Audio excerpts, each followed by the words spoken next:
Hey, good morning / afternoon. We are having burgers from a burger van, best burgers in the world. And I've just bought this candle from Wilco's, which makes me feel like we've set ourselves up for like a burger day. And we've brought the world to this point. Why do you look so sad? I'm not. You look really sad. Yeah, what do you even think about that? Lisa, we should explain. Milo's having a McDonald's. It's not like he looks really sad because we won't feed him.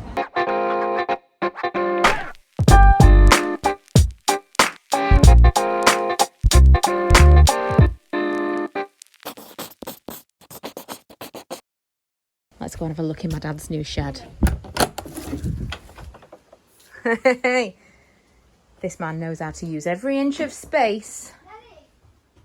I don't know what this is, but I like it. Remember this from the garden? I say that, probably not. I didn't used to film very much in the garden, but I thought I'd show you a little bit around Mum and Dad's new garden. This was basically just kind of like a wasteland when they got it. So my dad's planted so much stuff since they moved in. Oh, the lights, yeah. Oh yeah, you can put your hand over the sensor. Oh, is it there? Can we see it? I don't know if it's bright enough. I love this. These, I kept seeing these in the springtime. I think I'm going to have some of these next year because they're so pretty. This is like a vintagey hydrangea. I've put some paint samples on the wall, so I'm pretty committed to actually painting now. Also, we've decided to just do all the walls, so I don't have to worry about the lines. These two are from Dulux. This is Egyptian cotton and this is overtly olive. I'm quite liking this. It is quite green. We'll see what it looks like when it dries, but this is the one that we like the most from Lick. But it's out of stock and I don't know when it's going to come back in stock.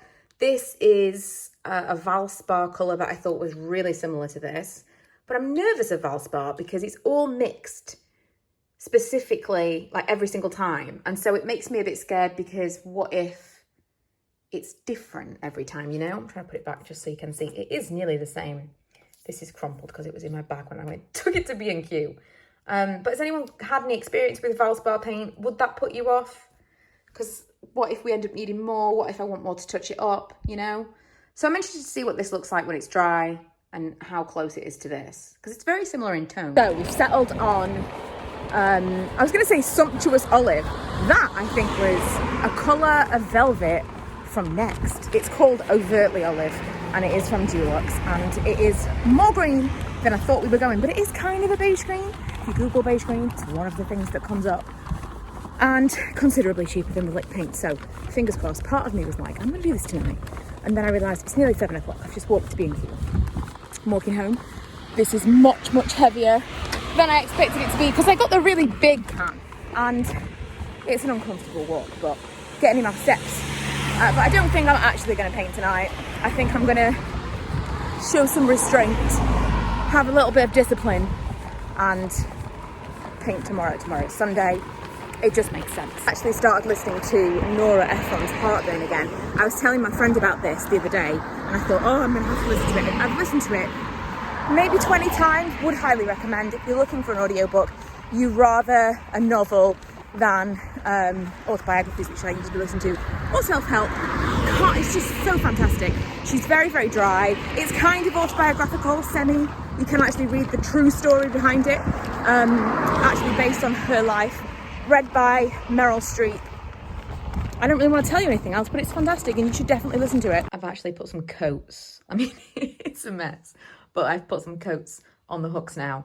And although it really does ruin the sleek lines of no coats on the wall, it's so much better than all of the coats being on here. That is still neater than like 50 coats being on here, and every single time we walked past this little area of the banister, 4 coats fell off. So annoying. Also, I twisted my hair up today purely because I wanted to get it out of my face, but I twisted it up in that same kind of way that I showed you in my video of the heatless curls, and so tomorrow, theoretically, I shall have some waves. We had leftover pizza for dinner because we had so much pizza. I ordered the XXL pizzas from Papa John's. Papa John's, best pizza ever. Because it was like £2 more expensive and they were 2 for 1, so it just made sense. But an XXL Papa John's pizza, the slices are like New York pizza size. So that's enormous. So much so that what we had left, I had to put in a Ziploc bag because we couldn't fit the actual boxes in the fridge. Lee was against freezing it. I'm just gonna ask now, because I don't know if this was a weird thing that my mum used to do. Frozen takeaway pizza? Is that a thing? Would you do that? Every single time, and we used to have like marinara seafood pizza. Always, if we ever had takeaway pizza, the remnants went in the freezer, and as and when we wanted a slice of pizza, I can taste that pizza right now. It was just a little bit soggy, just a little bit, but delicious still.